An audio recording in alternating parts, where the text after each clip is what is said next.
Hello everyone, welcome back to the channel. बच्चों लोग, आपकी काजल मैम स्वागत करती है आप सभी का आपके अपने इस चैनल के ऊपर। बच्चे, हमने लास्ट क्लास में chapter number 3 change in profit sharing ratio start किया, बेसिक इंट्रोडक्शन लिया। हमने वहां पर कैलकुलेशन ऑफ सेक्रीफाइसिंग रेशो और गेनिंग रेशो सीखा एंड आई होप आप सभी लोगों को वो पहला टॉपिक बहुत अच्छे से समझ आ चुका है। बहुत ही इजी चैप्टर है, ऐसा कोई खास इसके अंदर बहुत ज्यादा ऐसा नहीं है कि यार ये चीज टफ है या वो चीज टफ है। बहुत सिंपल सिंपल से कॉन्सेप्ट्स हैं, बस आपको चीजों को समझना है और चुटकियों में आप इसके क्वेश्चंस को सॉल्व कर लेंगे। तो चलिए आज की क्लास को स्टार्ट करते हैं और बढ़ते हैं अपनी adjustment number 2 which is accounting for goodwill. आज का टॉपिक बहुत ही ज्यादा इंपॉर्टेंट है। क्यों? क्योंकि ये वाला कॉन्सेप्ट हमें आगे आने वाले कुछ चैप्टर्स में इस्तेमाल करना है। अब टॉपिक का नाम है अकाउंटिंग फॉर गुडविल और गुडविल के बारे में हम पूरा एक चैप्टर पढ़ के आ चुके हैं। तो आई थिंक अब आपको ये सब बताने की जरूरत तो नहीं है कि गुडविल क्या होती है। बच्चे, जब भी प्रॉफिट शेयरिंग रेशो चेंज होती है तो उस टाइम पे हमें अपने गुडविल को दोबारा से एक बार वैल्यू करना पड़ता है। क्यों? क्योंकि यहाँ पर पार्टनर्स के बीच में रिलेशनशिप चेंज हो रहे हैं, वो अपनी रेशो को चेंज करने जा रहे हैं। तो इस रेशो के चेंज हो जाने की वजह से हमने लास्ट क्लास में ही ये पढ़ा कि किसी को फायदा और किसी को नुकसान होता है। तो ऐसे में जिस पार्टनर को फायदा होने वाला होता है आगे आने वाले प्रॉफिट्स में, वो कॉम्पेंसेट करता है उस पार्टनर को जिसे रेशो चेंज हो जाने की वजह से अपने शेयर का सेक्रीफाइस करना पड़ेगा। और अगर मैं सिंपल लैंग्वेज में बोलूं तो यहाँ पर गेनिंग पार्टनर सेक्रीफाइसिंग पार्टनर को कॉम्पेंसेट करेगा। क्यों? क्योंकि वो इन फ्यूचर अपने शेयर को सेक्रीफाइस कर रहा है और उस शेयर को एंजॉय करने वाला है गेनिंग पार्टनर। ठीक है, सो यहाँ पर हमें गुडविल को एडजस्ट करना सीखना है। बट उससे पहले हमारे पास यहाँ पर है एक अकाउंटिंग स्टैंडर्ड 26 जो बताता है इंटेंजिबल एसेट्स के बारे में। जब मैं आपको गुडविल पढ़ा रही थी तब मैंने आपको ये बोला था कि इस अकाउंटिंग स्टैंडर्ड के बारे में हम आगे आने वाले चैप्टर में डिस्कस करेंगे। तो समझ लेते हैं जरा अकाउंटिंग स्टैंडर्ड 26 क्या कहता है। अकाउंटिंग स्टैंडर्ड 26 डील करता है इंटेंजिबल एसेट्स, यानी कि जितने भी इंटेंजिबल एसेट्स हैं जिनके बारे में कहीं और किसी स्टैंडर्ड में नहीं लिखा हुआ है, उन सभी इंटेंजिबल एसेट्स के बारे में AS 26 के अंदर लिखा हुआ है कि अकाउंटिंग ट्रीटमेंट उन सभी इंटेंजिबल एसेट्स का कैसे होगा। हमें यहाँ पे उन सब इंटेंजिबल एसेट्स को तो नहीं पढ़ना, हमें सिर्फ पढ़ना है गुडविल को। क्यों? क्योंकि हम लोग सिर्फ गुडविल के साथ ही यहाँ पर डील कर रहे हैं। तो यहाँ पर AS 26 में लिखा गया है that goodwill should be recognized in the books only when consideration in money or money's worth has been paid for it। यानी कि ये क्या कहता है? ये कहते हैं कि गुडविल को हम बुक्स ऑफ अकाउंट्स में सिर्फ तभी रिकॉर्ड करेंगे जब हमने उस गुडविल के लिए या तो मनी या मनी के इक्विवेलेंट ही कोई चीज पे करी हो। और सिंपल लैंग्वेज में सिर्फ purchase goodwill he books of accounts में रिकॉर्ड की जाती है। इसका मतलब कि जब रेशो चेंज हो रही होती है तो आपस में किसी भी तरीके का कोई कंसिडरेशन पे नहीं किया जाता है। तो इसीलिए change in profit sharing ratio के टाइम पर भी आप कोई भी गुडविल अपने बुक्स ऑफ अकाउंट्स में रिकॉर्ड नहीं करोगे। और अगर ऑलरेडी कोई गुडविल आपकी बुक्स में अपीयर्ड है तो उस गुडविल को हमें यहाँ पर करना होगा right of. Right of means उस एसेट को आपको क्लोज करना होगा। क्यों? क्योंकि वो जो गुडविल है वो पुराने रेशो के अकॉर्डिंग आपको एडजस्ट करनी होगी, क्योंकि आगे आने वाले टाइम में आप अपने रिलेशनशिप को चेंज करने वाले हो। तो यहाँ पर न्यू रेशो के इंप्लीमेंटेशन से पहले ही आपको अपने पुराने गुडविल को बुक्स ऑफ अकाउंट्स में से हटाना होता है। तो मैंने आपको यहाँ पे दो चीजें बताई कि AS 26 ये कहता है कि सिर्फ purchase goodwill he books of accounts में रिकॉर्ड की जाती है। इसका मतलब यहाँ पर आप किसी भी तरीके की गुडविल को अपने बुक्स ऑफ अकाउंट्स में शो नहीं करेंगे। दूसरी बात, अगर ऑलरेडी कोई गुडविल आपको बुक्स ऑफ अकाउंट्स में दिख रही है तो उस गुडविल उस एसेट को आपको करना होगा खत्म, जिसे हम यहाँ पे बोलते हैं राइटिंग ऑफ। ठीक है, तो देखिए इन दोनों ही चीजों का ट्रीटमेंट कि यहाँ पर आपको दो तरीके की गुडविल देखने को मिलेंगी।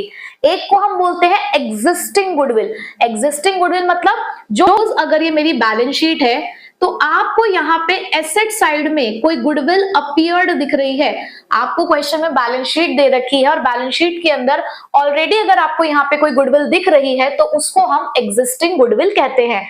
या मैं इसे ओल्ड गुडविल भी कह देती हूँ। क्यों? क्योंकि ये पुराने एग्रीमेंट के अकॉर्डिंग लिखी हुई है। तो ऐसी गुडविल को आपको करना होता है रिटन ऑफ, और इसके लिए आपको एक जर्नल एंट्री पास करनी होगी। अब देखो, आप यहाँ पे अपने एक एसेट को खत्म करने जा रहे हो, तो एसेट को खत्म करना एक तरीके से आपके लिए क्या है? नुकसान है। और इस नुकसान की भरपाई कौन करेगा? हमारे पार्टनर्स करेंगे। कौन सी रेशो में करेंगे? ऑब्वियसली जब ये पुरानी गुडविल है तो जो भी आपकी ओल्ड रेशो रही होगी उसी रेशो में आपको इस गुडविल को राइट ऑफ करना होगा। और आपका क्योंकि एसेट कम हो रहा है, तो एसेट कम होने पे क्या होता है? क्रेडिट। तो आपकी एंट्री बनती है ओल्ड पार्टनर्स कैपिटल और current account debit to goodwill. अब यहाँ पे कैपिटल और करंट का कॉन्सेप्ट क्या है कि अगर फ्लक्चुएटिंग कैपिटल मेथड है तो ओल्ड पार्टनर्स कैपिटल अकाउंट लिखा जाएगा, अगर फिक्स्ड कैपिटल मेथड है तो ओल्ड पार्टनर्स करंट अकाउंट लिखा जाएगा। अब यहाँ पे मैंने वर्ड यूज किया ओल्ड। आपको हो सकता है बुक में ऑल देखने को मिले, बट मैं यहाँ पर ओल्ड जानबूझकर यूज करती हूँ। क्यों?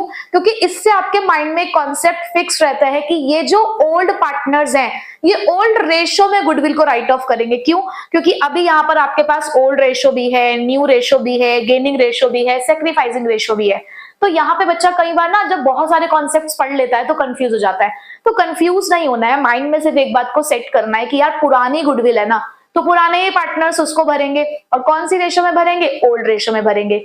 तो यहाँ पर आप इस एंट्री को कौन सी रेशो में करेंगे? ओल्ड रेशो में। ठीक, तो एग्जिस्टिंग गुडविल के लिए आपको सिर्फ एक ही एंट्री पास करनी है जो हर एक चैप्टर में सेम है, which is old partners capital और current account debit to goodwill। ठीक, दूसरी तरीके की जो गुडविल है वो है adjusting goodwill. Adjusting goodwill means कि जब आपकी रेशो चेंज होगी तो आप एक बार और अपनी गुडविल को वैल्यू कर रहे हो, तो उस टाइम पे जो आपने एक तरीके से मैं कहूं कि जो नई गुडविल आपने निकाली है उसको आप पार्टनर्स के बीच में एडजस्ट करेंगे। क्यों? क्योंकि जब रेशो चेंज हुई है, पार्टनर सेक्रीफाइस कर रहे होंगे, कुछ पार्टनर गेन कर रहे होंगे, तो गेनिंग पार्टनर यहाँ पे सेक्रीफाइसिंग पार्टनर को कॉम्पेंसेट करेगा, क्योंकि वो आगे आने वाले प्रॉफिट्स में उसको फायदा होने वाला है। ठीक है, तो यहाँ पर एडजस्टेड गुडविल जो होती है वो आपको क्वेश्चन के नीचे एज एन एडजस्टमेंट मिलेगी। ये बुक्स में अपीयर्ड नहीं होती, ये आपको क्वेश्चन में एज एन एडजस्टमेंट मिलती है। इसको आप न्यू गुडविल कह सकते हो, कहने को आपस में पार्टनर्स ही एडजस्ट करेंगे। तो गेनिंग पार्टनर्स कैपिटल और current account debit to sacrificing partners capital और करंट अकाउंट। अब यहाँ गेनिंग पार्टनर को हमने डेबिट क्यों किया? क्योंकि इन फ्यूचर उसको फायदा होने वाला है, तो वो आज कॉम्पेंसेट कर रहा है, यानी कि आज वो एक पेमेंट करने जा रहा है, तो इसीलिए हम उसके कैपिटल अकाउंट को रिड्यूस करेंगे। और कैपिटल्स कम होने पे क्या होती है? Debit. But sacrificing partner in future sacrifice करने वाला है, लेकिन आज उसे एक अमाउंट रिसीव हो रहा है, तो इसीलिए उसकी कैपिटल इंक्रीज होगी, तो इसीलिए हमने उसको किया यहाँ पर क्रेडिट। तो बहुत सिंपल सा कॉन्सेप्ट है हमारा। दो ही तरीके की गुडविल आपको यहाँ पे पढ़नी है। अगर एग्जिस्टिंग गुडविल हो तो ओल्ड पार्टनर्स टू गुडविल करना है इन ओल्ड रेशो, लेकिन एडजस्टिंग गुडविल है तो एंट्री करनी है gaining to sacrificing. But ma'am ये कौन सी रेशो में किया जाएगा? देखो बच्चे, एंट्री में ही आपको रेशो छुपी हुई मिलेगी। यहां पर मैंने जब ओल्ड पार्टनर्स लिखा तो मैंने यहाँ रेशो भी ओल्ड यूज करी। अब यहाँ पे मैंने लिखा है गेनिंग टू सेक्रीफाइसिंग, तो यहाँ पे या तो आप गेनिंग रेशो का इस्तेमाल कर लो या आप सेक्रीफाइसिंग रेशो का इस्तेमाल कर लो, कोई प्रॉब्लम नहीं है। आपने क्वेश्चन में जिस भी रेशो को कैलकुलेट किया हो, आप उसी रेशो से आपको गेनिंग पार्टनर मिल जाएगा और सेक्रीफाइसिंग पार्टनर मिल जाएगा। हमें क्या करना है? गेनिंग रेशो और सेक्रीफाइसिंग रेशो से क्या मिलता है हमें? गेनिंग और सेक्रीफाइसिंग पार्टनर्स के नाम, बस यही तो चाहिए हमें। तो यहाँ पर आप गेनिंग रेशो, सेक्रीफाइसिंग रेशो किसी का भी इस्तेमाल कर सकते हो। ठीक है, तो अब इसके कुछ क्वेश्चंस कर लेते हैं और इस टॉपिक को करते हैं क्रिस्टल क्लियर। चलिए अब कुछ क्वेश्चंस को सॉल्व करते हैं। तो हम लोग कर रहे हैं क्वेश्चन नंबर 6। सबसे पहले पेज नंबर 3.47 पे अकाउंटिंग ऑफ गुडविल, ये हमारा टॉपिक है। So question number 6 is Asha, Nisha and Disha shared profit and losses in the ratio of 3:2:1। तीन पार्टनर्स हैं, शेयर कर रहे हैं प्रॉफिट और लॉस 3:2:1 में। With effect from 1st April 2024, they agreed to share the profits equally। यानी कि question के अंदर आपको एक ओल्ड रेशो मिली है 3:2:1 और न्यू रेशो है आपके पास 1:1:1। ठीक है, आगे लिखा है the goodwill of the firm was valued at 18,000। अब सबसे पहला काम तो हमारा यही कि हमें ये पहचानना है कि ये एग्जिस्टिंग गुडविल है या एडजस्टिंग गुडविल है। बच्चे यहाँ पर अगर एग्जिस्टिंग गुडविल होगी तो वर्ड्स इस तरीके से लिखे होते हैं, goodwill appeared in the books, और अपीयर्ड का मतलब ही क्या है कि बुक्स में हमारे पास इतने की गुडविल है। बट यहाँ लिखा है गुडविल इज वैल्यूड एट, यानी कि यहाँ जस्ट उन्होंने हमें एक गुडविल की वैल्यूएशन दी है, तो इसका मतलब ये एक एडजस्टिंग गुडविल है। ठीक है, तो आपको दे रखी है 18,000 की। Of necessary journal entry to record the above change, तो आपको एक जर्नल एंट्री रिकॉर्ड करनी है। हमें ये पता है कि एडजस्टिंग गुडविल की एंट्री होती है gaining to sacrificing, which means कि हमें सबसे पहले या तो गेनिंग पार्ट या तो गेनिंग रेशियो कैलकुलेट करनी होगी या sacrificing. That is totally your choice कि आप कौन सी वाली रेशियो को यूज करते हैं। ठीक है, तो मैं यहाँ पर सेक्रीफाइसिंग रेशियो का इस्तेमाल कर रही हूँ जस्ट बिकॉज मुझे यहाँ पे सिर्फ एक जर्नल एंट्री पास करनी है। मैंने यहाँ स्पेस छोड़ा और वर्किंग नोट में सेक्रीफाइसिंग रेशियो निकालनी शुरू करी। अब सबसे पहले आशा के लिए अगर मैं इस चीज को कैलकुलेट करूं तो ओल्ड रेशियो है 3/6 और न्यू रेशियो है 1/3। तो यहां पर जब आप एलसीएम लेंगे तो ये आया आपका 3 - 2 विच इज 1/6। आपने सेक्रीफाइसिंग रेशियो का फॉर्मूला लगाया और आंसर आपका पॉजिटिव आया है, तो ये हो गया आपका सेक्रीफाइसिंग पार्टनर। अगर किसी बच्चे को ये कॉन्सेप्ट समझ नहीं आया, इसका सीधा सा मतलब है कि आप आज पहली बार इस चैप्टर को पढ़ रहे हो, दैट मींस आपने फर्स्ट क्लास अटेंड नहीं करी है। तो बच्चे मैंने डिस्क्रिप्शन में फर्स्ट क्लास का लिंक दिया है, आप पहले जाके फर्स्ट क्लास अटेंड करके आओ, क्योंकि वहां पे मैं सारा कॉन्सेप्ट समझा चुकी हूँ, तो इसीलिए पहले उसे समझना जरूरी है। जब आप उसे समझ ले तो आप आज की क्लास को अटेंड करिएगा। ठीक है, तो हम यहाँ पर ऑलरेडी सेक्रीफाइसिंग पार्टनर निकाल चुके हैं एक। नेक्स्ट फिर उसके बाद निशा थी, तो निशा का ओल्ड शेयर है 2/6, न्यू शेयर है 1/3। यहां भी हमने एलसीएम लिया तो 2 - 2 यानी कि ये तो आ गया आपका निल। उसके बाद दिशा के लिए इसी चीज को आप कैलकुलेट करोगे तो दिशा ओल्ड शेयर है 1/6, न्यू शेयर है 1/3, एलसीएम लिया आपने -2, तो ये आया आपका नेगेटिव। अब सेक्रीफाइसिंग रेशियो का फॉर्मूला लगा के आपका आंसर नेगेटिव आ रहा है, विच मींस कि ये एक गेनिंग पार्टनर है। तो हमें अपने क्वेश्चन का आधा सॉल्यूशन मिल गया। हमें यही चाहिए था कि कौन गेन कर रहा है और कौन सेक्रीफाइस। तो यहां पर हमें पता चला कि दिशा इज अ गेनिंग पार्टनर। तो आप यहां पे जब एंट्री लिखेंगे तो आप लिखोगे दिशाज कैपिटल अकाउंट डेबिट 2। अब सेक्रीफाइसिंग पार्टनर कौन है? आशा। 2 आशाज कैपिटल अकाउंट। एंट्री तो हमें समझ आ गई मैम कि एंट्री क्या बनेगी। अब अमाउंट क्या आएगा? क्या पूरे 18,000 से हम यहां पर एंट्री करेंगे? नहीं, ये पूरी फर्म की गुडविल है 18,000। आपको यहां पर सिर्फ एक एडजस्टमेंट करनी है कि रेशो चेंज हो जाने की वजह से गेनिंग पार्टनर सेक्रीफाइसिंग पार्टनर को सिर्फ उतने ही अमाउंट से कॉम्पेंसेट करेगा जितने अमाउंट से वो इन फ्यूचर गेन या सेक्रीफाइस करने वाले हैं, सिर्फ उतने से ही उनके आपस में एडजस्टमेंट चलेगी। तो यहां पर वो सिर्फ 1/6 शेयर से ही गेन या सेक्रीफाइस कर रहे हैं, तो इतने के अमाउंट से ही आपको यहाँ पे एडजस्टमेंट करनी है, विच मीन्स कि 18,000 की अगर पूरी फर्म की गुडविल है और इनका गेन और सेक्रीफाइस शेयर 1/6 है, तो आपको यहाँ पे एडजस्टमेंट करनी है सिर्फ 3,000 रुपीज से। ये बात आप लोगों को समझ आ गई कि क्यों हमने यहाँ पर 3,000 से एंट्री करी है?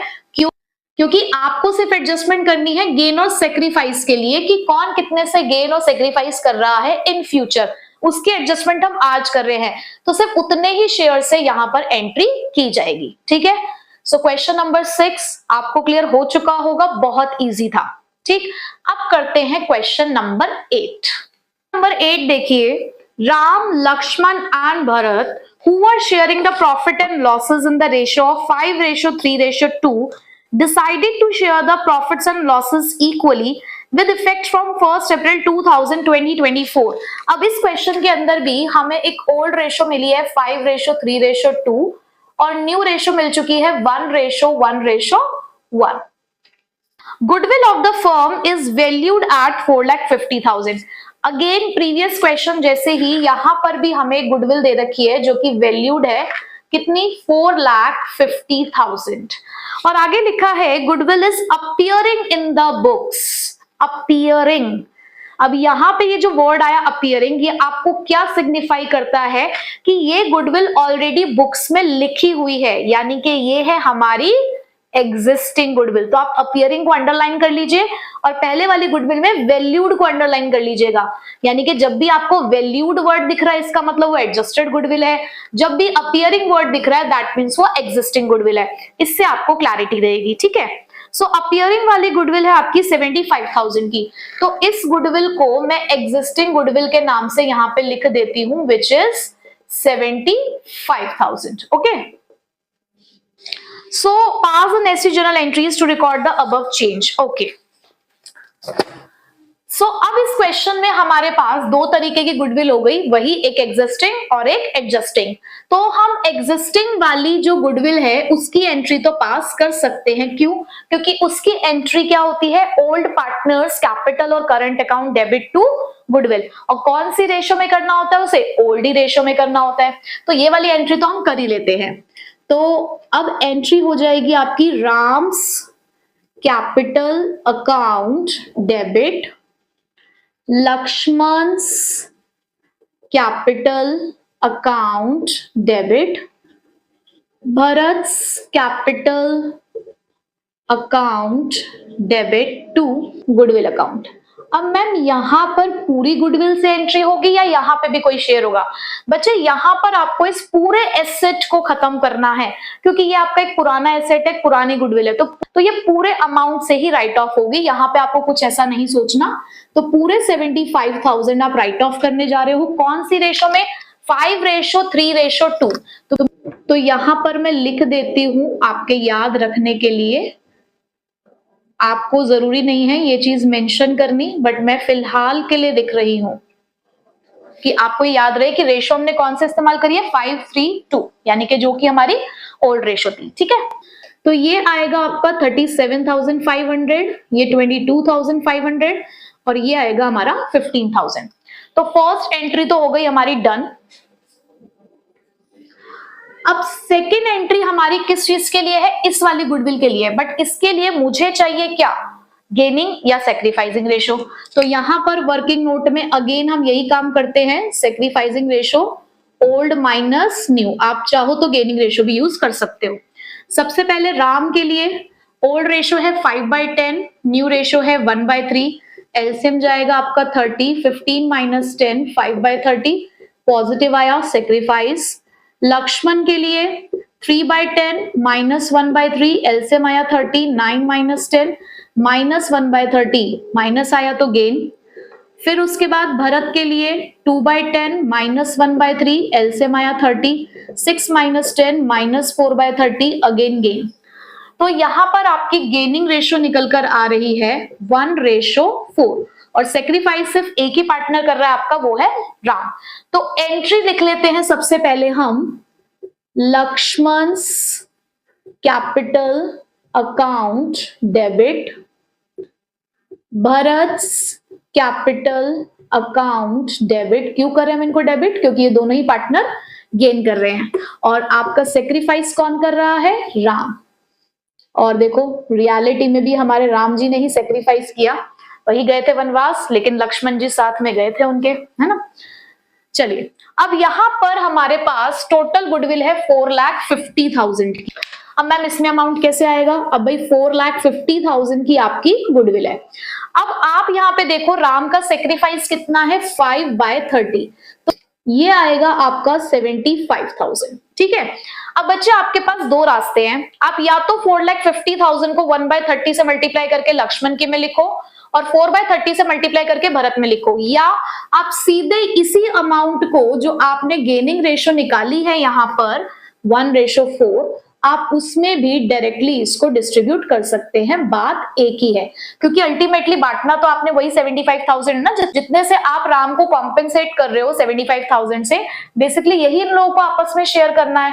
तो आप सीधे सीधे 75,000 को 1:4 में भी डिस्ट्रीब्यूट कर सकते हो। ये आएगा आपका 15,000 और 60,000, ठीक है। लीजिए आपकी सेकेंड एंट्री भी हो गई डन, बस यही दो एंट्रीज हमको करनी थी यहाँ पे। तो यहां हमने क्या सीखा कि एग्जिस्टिंग गुडविल की एंट्री क्या होगी, old to goodwill, old partners capital account debit to goodwill, old ratio के बीच में पूरा अमाउंट राइट ऑफ किया जाएगा।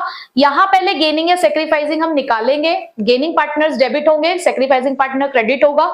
जितने से सेक्रीफाइसिंग अमाउंट आपका आ रहा है उसे आप डिस्ट्रीब्यूट करोगे गेनिंग पार्टनर्स के बीच में उनकी गेनिंग रेशियो में, ठीक है। सो बस इतना सा ही कॉन्सेप्ट है गुडविल का, एंड आई होप आपको गुडविल का कॉन्सेप्ट क्लियर हो गया होगा। आपको इसके अलावा और कुछ नहीं करना है गुडविल के अंदर, बस यही दो तरीके की गुडविल आपको समझनी है, ठीक है। अब मैं आपको कराने जा रही हूं एक्यूमुलेटेड प्रॉफिट एंड लॉसेस का अकाउंटिंग ट्रीटमेंट।